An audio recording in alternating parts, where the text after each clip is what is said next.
بھائی سر ہلا کر اٹھ کر باہر جانے لگے تو فوراً اس نے روک دیا۔ آپ بیٹھ جائیں، گاڑی گھر پہنچ جائے گی۔ شہود بھائی دوبارہ بیٹھ گئے تھے۔ زوفشا آپ پڑھتی ہیں؟ زبیر کی مخاطب اب زوفی تھی۔ اس نے سر ہلا دیا۔ میں بی ایس سی کی اسٹوڈنٹ ہوں۔ ایک دفعہ پھر موضوع لائبہ سے ہوتا ہوا زوفی کی حرکت پر چلا گیا تھا۔ اس حرکت پر بھابھی اور بھیا نے بھی اسے کافی شرمندہ کیا تھا۔ اس نے بمشکل موضوع کا رخ دوسری طرف مبذول کروایا تھا۔ وہ دونوں تقریباً 2 گھنٹے بیٹھے تھے۔ لائبہ کو اپنی سادگی اور خلوص کی بدولت زبیر اچھا لگا تھا۔ ہنسمکھ، باتونی اور شرارتی سا لڑکا۔ وہ بھی زوفی کی طرح اسے پری کہنے لگا تھا۔ زبیر آپ دوبارہ ضرور آئیے گا۔ وہ دونوں جانے کے لیے اٹھ کھڑے ہوئے تو اس نے پرخلوص پیشکش کی۔ صرف میں؟ کیا بھائی کا آنا منع ہے؟ وہ مذاق کر رہا تھا۔ لائبہ نے ناراضی سے اسے دیکھا جبکہ باقی سب ہنسنے لگے تھے، فوزان صدیقی سمیت۔ میرا یہ مطلب ہرگز نہیں تھا۔ اگر آپ نہیں چاہتے تو آپ پر زبردستی تو نہیں، اس نے نروٹھے پن سے کہا۔ ارے آپ بلائیں اور ہم نہ آئیں، یہ ہو ہی نہیں سکتا۔ بھائی ہم ضرور آئیں گے اور بار بار آئیں گے۔ کیوں بھائی؟ وہ فوزان کے کندھوں پر ہاتھ رکھ کر کافی لاڈ سے پوچھ رہا تھا۔ وہ سر ہلانے لگا۔ وہ خجل ہو گئی۔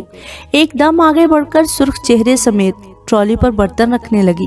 اسے اپنا آپ اس وقت خاصا عجیب لگ رہا تھا، مگر اس صورتحال سے نمٹنے کے لیے اس کے پاس کوئی اور حل نہیں تھا، اور یہ بھی خود کو مصروف رکھنے کا بہانہ تھا۔ لگتا ہے آپ فوزان بھائی سے ناراض ہیں۔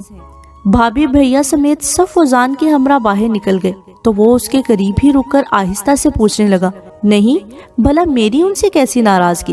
اس نے اس بار واضح خفگی سے زبیر کو دیکھا۔ یہ ہوئی نا بات، آپ ان سے ناراض ہوئیے گا بھی مت، میرے بھائی واقعی بہت اچھے ہیں۔ وہ شرارت سے کہتا ہوا ان لوگوں کی طرف بڑھ گیا۔ لائبہ کو اپنے اوپر غصہ آنے لگا۔ اس کا چہرہ ہی ایسا تھا جس سے ہر بات اخذ کر لی جاتی تھی۔ وہ واقعی اس شخص سے ناراض تھی۔ ایک چھوٹی سی بات کو اس نے مسئلہ بنا لیا تھا، اور اب ان کی نظریں اور باتیں دونوں بھائی حد سے زیادہ تیز تھے۔ وہ یہی اندازہ کر پائی تھی۔ اندر سے وہ حیران بھی تھی۔ 6 سال ہو گئے تھے اسے دوبارہ یہاں آئے ہوئے۔ یوں اتفاقاً بھی کبھی اس شخص سے ملاقات نہیں ہوئی تھی۔ اب اچانک وہ دوسری بار اس کے سامنے آ گیا تھا۔ ہر دفعہ اس نے اس کی کوئی نہ کوئی مدد کی تھی۔ جب ہر طرف سے اذیت و ذلت بھری نظریں برداشت کرتے کرتے اس کا ضبط چھلکنے لگتا تو وہ بے اختیار دعا ضرور کرتی تھی کہ کاش ایک دفعہ وہ اجنبی شخص اس کے سامنے آ جائے اور وہ اسے بتائے کہ اس کی مدد کرنا سب بیکار گیا۔ وہ اسے پریس کی خبر بننے سے بچانا چاہتا تھا۔ وہ پریس کی خبر بھی بن گئی۔ اس نے اسے پولیس کی تحویل میں دینے کی بجائے ذاتی طور پر مدد کی تھی، مگر کچھ حاصل نہ ہوا۔ بدنام تو وہ پھر بھی ہو گئی تھی۔ وہ اس شخص کا نام تک نہیں جانتی تھی، پھر بھی اس نے انسانیت کے ناطے اس کی مدد کی تھی، مگر اس بیچارے کی مدد بھی کسی کام نہیں آئی۔ البتہ یہ ہوا کہ اسے نئی زندگی مل گئی۔ لوگوں کی نظروں میں وہ لاکھ بے گناہ ہونے کے باوجود معتوب ٹھہرا دی گئی تھی۔ راتوں کو اٹھ اٹھ کر دعائیں مانگتے کتنی دفعہ وہ اسے یاد آیا تھا، کتنی بار اس کا دل چاہا کہ وہ اس کے سامنے آ جائے اور وہ اسے بتائے کہ وہ اندر سے کس قدر ٹوٹ پھوٹ گئی ہے۔ پلیز ہمت کریں کہ الفاظ بھی اسے ہمت نہیں دیتے، اس کی نا امیدیوں کی گہرائیوں کو نہیں ناپ سکتے، کوئی روشن کل نہیں لاتے، کوئی مہربان لمحہ نصیب نہیں کرتے۔ مگر اب جب کہ وہ اس کے سامنے آیا تھا تو وہ اس کی آنکھوں کی کہانی سے ڈر گئی تھی۔ اس کے ہونٹوں پر کھلنے والی مسکراہٹ اسے متوحش کر دیتی تھی۔ اسے اس کا ملنا اچھا نہیں لگا تھا۔ اس کے سب رشتے ٹوٹ گئے تھے۔ صرف زوفی، بھیا، بھابھی اور وقاص کی خاطر وہ زندہ رہنے پر مجبور تھی، تو اس نئی افتاد پر چکرا گئی تھی۔ اس کی آنکھوں سے جھلکتے عیاں ہوتے جذبے اب اسے غصہ دلانے لگے تھے۔ ان دونوں کے چلے جانے کے بعد بھی اگلے کئی دنوں تک وہ بہت الجھی سی رہی تھی۔ بھابھی چونکہ فوزان کی حقیقت سے باخبر تھیں تو انہیں اس کی کیفیت کا اندازہ ہو گیا تھا۔ اس نے زوفی سے کچھ بھی کہنے سے پرہیز کیا تھا۔ گاہے بگاہے بھابھی اس کے ہاتھ میں تسلی اور امید کے جگنو تھما دیتی تھی۔ اصل وجہ کیا تھی وہ تصور کر کے ہی خود پر طنزیہ ہنس دیتی۔ یونیورسٹی سے واپس آنے کے بعد اس نے تقریباً 1-2 گھنٹے آرام کیا تھا۔ اٹھ کر عصر کی نماز ادا کرنے کے بعد ابھی وہ شام کے کھانے کا سوچ ہی رہی تھی جب بھابھی چلی آئی۔ کیا کر رہی ہو؟ وہ اس کے پاس کچن میں ہی اسٹول کھینچ کر بیٹھ گئی۔ کیا کرنا ہے؟ رات کے کھانے کا سوچ رہی ہوں۔ اپنے لیے چائے کا برتن چولہے پر رکھتے ہوئے انہیں بتا کر چائے کا پوچھا۔ آپ چائے پیئیں گی؟ ہاں پلا دو۔ اور یہ زوفی کہاں ہے؟ ادھر ادھر دیکھتے ہوئے اسے نہ پا کر وہ پوچھ رہی تھی۔ اپنے کمرے میں پڑ رہی ہے، ابلتے ہوئے پانی میں اس نے پتی ڈال دی تھی۔ آپ کیا پکا رہی ہیں؟ دوپہر کو بریانی بنائی تھی، سوائے میرے کسی نے ہاتھ نہیں لگایا۔ تھوڑا قیمہ ہے، اس کو ابال کر رکھائی ہوں، مسالہ بھی بنا لیا ہے، مغرب کے بعد کباب بنا لوں گی۔ وہ اسے بتانے لگی، لائبہ مجھے تم سے ایک بہت ضروری بات کرنی ہے۔ زوفی اپنے کمرے میں ہے، میرا خیال ہے اس کے غیر موجودگی میں ہی بات کر لوں تو بہتر ہے۔ بھابی کے اس تمہیدی انداز پر وہ چونک گئی۔ ایسی کیا بات ہے جو بھابی زوفی کی غیر موجودگی میں کرنا چاہ رہی ہیں؟ خیریت بھابی؟ اس نے پلٹ کر انہیں تشویش سے دیکھا تو انہوں نے سر ہلا دیا۔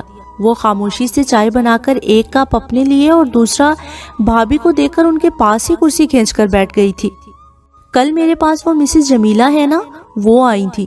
وہ ان کی بات پر مزید حیران ہوئی، خاص طور پر جمیلہ کا نام سن کر ایک ناگواری سی طاری ہو گئی تھی۔ کیا کہہ رہی تھی وہ عورت؟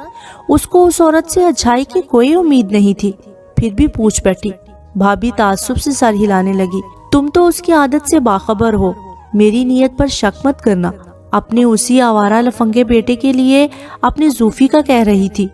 نہایت تحمل سے بتاتے ہوئے بھابی چپ ہو گئی۔ ان کی اس بات پر وہ ایک دم اٹھ کھڑی ہو گئی۔ اس ذلیل عورت کی ہمت کیسے ہوئی اپنے زمانے بھر کے آوارہ لفنگے بدماش بیٹے کے لیے ہماری زوفی کا نام لینے کی؟ لائبہ کے تو تن بدن میں آگ لگ گئی تھی۔ بڑی خبیث عورت ہے، یوں تو نہیں آئی، کوئی سوچ سمجھ کر ہی بات اس نے شروع کی ہے۔ ایسی عورتوں کو کسی کی عزت آبرو کا کیا خیال؟ میں نے بھی اسے یہی کہا تھا اور اس نے ایسے الٹی پھرکی گھمائی کہ میں تو کانوں کو ہاتھ لگانے لگی۔ اس نے اپنی آنسوؤں سے بھری آنکھوں سے بھابی کی جانب دیکھا۔ وہ اچھی طرح جانتی تھی اس خبیث عورت نے کیا زبان کے جوہر دکھائے ہوں گے۔ اس ذلیل عورت سے اسے اور توقع ہی کیا تھی؟ وہ کہہ رہی تھی، تمہاری ان نندوں کو کوئی بیاہنے والا تو کیا تھوکنے والا بھی نہیں۔ یہ تو میری اعلیٰ ظرفی ہے کہ عزت سے دوسری مرتبہ رشتہ مانگنے آئی ہوں۔ میرے بیٹے کو تو لڑکیوں کی کمی ہی نہیں، ایک سے ایک اعلیٰ لڑکی مل رہی ہے اسے، مگر میں بڑی رحم دل ہوں، بڑی نہیں تو چھوٹی ہی صحیح، یتیم بچیاں ہیں، محلے دار ہونے کے ناطے کل کو خدا کے سامنے جواب بھی دینا ہے۔ کسی پر ترس کھا کر اس کے سر پر ہاتھ رکھیں گے تو خدا ثواب دے گا۔ بھابی اسے بتا رہی تھی۔ وہ کرسی پر بیٹھ کر چہرہ ہاتھوں میں چھپا کر پھوٹ پھوٹ کر رونے لگی۔ اب اس کی سیاہی اس کی بہن کے ماتھے پر ملنے کی کوشش کی جا رہی تھی۔ اس درجہ ذلت اور حد تک سے اس کا مر جانے کو جی چاہا، اور آپ نے اس کمینی خبیث عورت کی یہ تمام باتیں سن لی۔ آپ نے اس عورت کا منہ کیوں نہ توڑ دیا؟ زوفی ایک دم بولی۔ دونوں نے فوراً پلٹ کر اسے دیکھا۔ وہ نہ جانے کب سے کھڑی سن رہی تھی۔ سنائی تو میں نے بھی بہت تھی، غصے میں جو منہ میں آیا کہہ دیا۔ اتنی ڈھیٹ عورت ہے، پھر بھی جاتے جاتے کہہ گئی کہ اصل بات تو لڑکیوں کی پسند کی ہے۔ کل خود آؤں گی جواب مانگنے۔ میں نے منع بھی کر دیا تھا کہ یہاں مت آنا، بہت برا ہوگا۔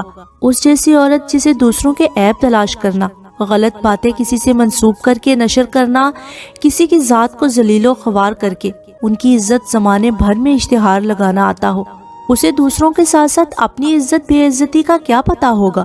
کل آ تو لے وہ، قسم سے ایسا منہ توڑوں گی عمر بھر یاد رکھے گی۔ لائبہ تو خاموش تھی، زوفی ہی بھنا کر بولی تھی، نہ میری بہن، برے لوگوں سے دور رہنا ہی دانش مندی ہے۔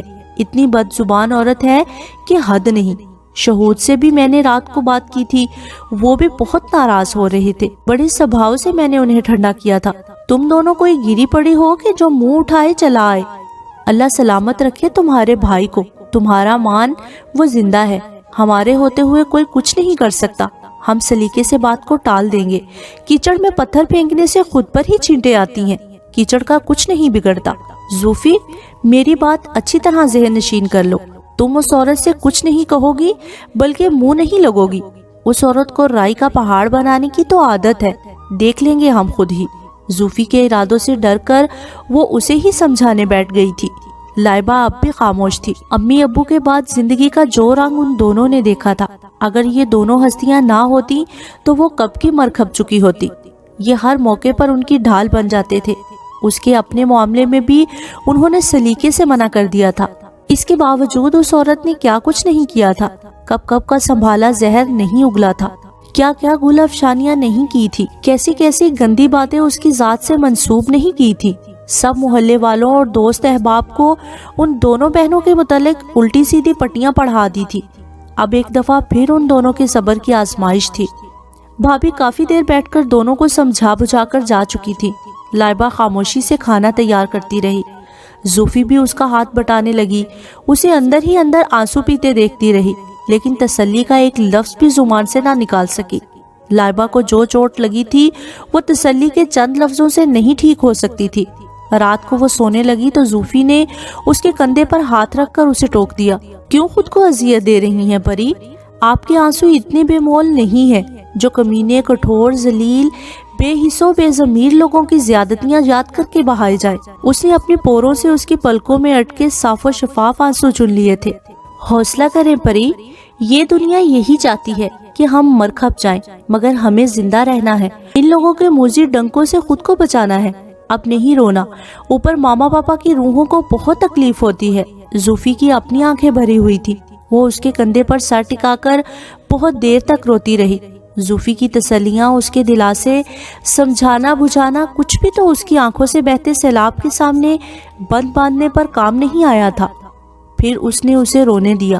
برسوں کی جلتی آگ تھی جو بجھنے میں نہیں آ رہی تھی، شاید آنسوؤں کی روانی سے بجھ جائے۔ اگلے روز چھٹی تھی، وہ یونیورسٹی سے کچھ اسائنمنٹس لائی تھی، انہیں دیکھنے لگی۔ زوفی گھر کے کاموں میں مشغول ہو گئی تھی، ابھی زیادہ وقت نہیں گزرا تھا جب ہی وہ عورت چلی آئی تھی ان کے زخموں پر نمک پاشی کرنے کے لیے۔ اس نے خاموشی سے زوفی کو اشارہ کر کے بھابھی کو بلانے بھیجا تھا۔ بھابھی کے آنے تک وہ اس عورت کو برداشت کرتی رہی۔ یونیورسٹی میں پڑھاتی ہو نا؟ لائبہ کو مسلسل اپنے کام میں مشغول دیکھ کر اس نے پہلا سوال داغا۔ جی، وہ صرف اتنا ہی کہہ سکی۔ میں نے سنا ہے یونیورسٹی میں مرد بھی پڑھاتے ہیں، اور تو اور لڑکے لڑکیوں کو اکٹھے پڑھانا پڑتا ہے۔ لائبہ نے صرف سر ہلا دیا تھا۔ تمہیں مردوں کے ساتھ ڈر نہیں لگتا؟ اس عورت نے لائبہ کے سرخ ہوتے چہرے کو دیکھ لیا تھا، ہاتھ میں پکڑا قلم ساکت ہو گیا تھا۔ بھائی لگے گا بھی کیوں؟ آخر کو تم اس خبیث عورت کی شیطانی مکروہ ہنسی پر ایک لمحے کو لائبہ کا جی چاہا کہ وہ اس شیطان صفت عورت کا منہ نوچ لے۔ اس نے سختی سے مٹھیوں کو بھینجتے ہوئے اپنے اوپر ضبط کیا۔ تمہیں ماجبی نے بتایا تو ہوگا کہ میں پرسوں آئی تھی۔ وہ فوراً اپنے مطلب پر آ گئی تھی۔ لائبہ صرف سر ہلا سکی، اس کے سوا کوئی چارہ بھی نہیں تھا۔ بس کیا بتاؤں، میرے نظیر کو کالج جاتی جاتی تمہاری بہن بہت پسند آ گئی ہے۔ اس نے تو دن رات میرا سر کھاتے رٹ لگائی ہوئی ہے کہ میں تم لوگوں سے بات کروں۔ اس نے لائبہ کو دیکھا جو بالکل چپ چاپ تھی۔ ماجبین نے تو باتیں کر کے نکال دیا تھا، مگر میں کیا کروں؟ نظیر سے زیادہ میری اپنی خواہش ہے کہ تمہاری بہن میری بہو بنے۔ میرے سینے میں جو دل ہے نا، اللہ نے بڑا ہی نرم بنایا ہے۔ تم دونوں بہنوں کو تنہا ایسی زندگی گزارتے دیکھتی ہوں تو دل بڑا دکھتا ہے، بڑی تکلیف ہوتی ہے۔ یہی سوچتی رہتی ہوں کہ تم دونوں کے گھر بس جائیں تو اللہ خوش ہوگا۔ ماں باپ تو ہے نہیں، بھائی کون سا سگا ہے جو تم لوگوں کی فکر کرے؟ اپنی بہن کی طرف سے تو تمہیں فکر کرنے کی ضرورت ہے ہی نہیں۔ ویسے میری نظر میں تمہارے لیے بھی ایک رشتہ ہے، بڑا اچھا لڑکا ہے۔ اگر تم بس پلیز آپ خاموش ہو جائیں۔ لائبہ میں اب مزید برداشت نہ تھی، ایک دم اس کی بات کاٹتے ہوئے اٹھ کھڑی ہوئی، بڑی مشکل سے اپنے غصے کو قابو کرنے لگی۔ اس سے پہلے کہ وہ اسے کوئی جواب دیتی، زوفی بھابھی کے ہمراہ چلی آئی تھی۔ دیکھیے خالہ جی، میں نے آپ کو پرسوں بھی کہہ دیا تھا کہ آپ کو ان دونوں کی طرف سے فکر مند ہونے کی ضرورت نہیں، خاص طور پر زوفی کے لیے۔ دو ایک رشتے آئے ہوئے ہیں، جلد ہی ہم فائنل کر لیں گے۔ بھابھی نے رسان سے بات بتائی۔ اچھا؟ وہ عورت خاموش ہو گئی تھی۔ کچھ سوچتے ہوئے وہ لائبہ کو دیکھنے لگی۔ تو کیا بڑی کی شادی نہیں کرنی؟ ابھی تو جوان جہان ہے، چلو کوئی کوارا نہ صحیح شادی شدہ ہی چل جائے گا۔ میری نظر میں ایک رشتہ ہے، میرے دور پرے کا رشتہ دار ہے، بیچارہ تنہا ہے، 2 بچیاں ہیں اس کی۔ کتنی دفعہ مجھے کوئی لڑکی دکھانے کو کہہ چکا ہے۔ اس کی کوئی اعلیٰ ڈیمانڈ نہیں ہے، کہتا ہے لڑکی جیسی بھی ہو اسے منظور ہے، بس وہ اس کے بچوں کو سنبھالنے والی ہو۔ اگر تم راضی ہو تو بات چلاؤں؟ سچ کہتی ہوں، اپنی لائبہ کو بہت خوش رکھے گا، لاکھوں کروڑوں میں تو وہ کھیلتا ہے،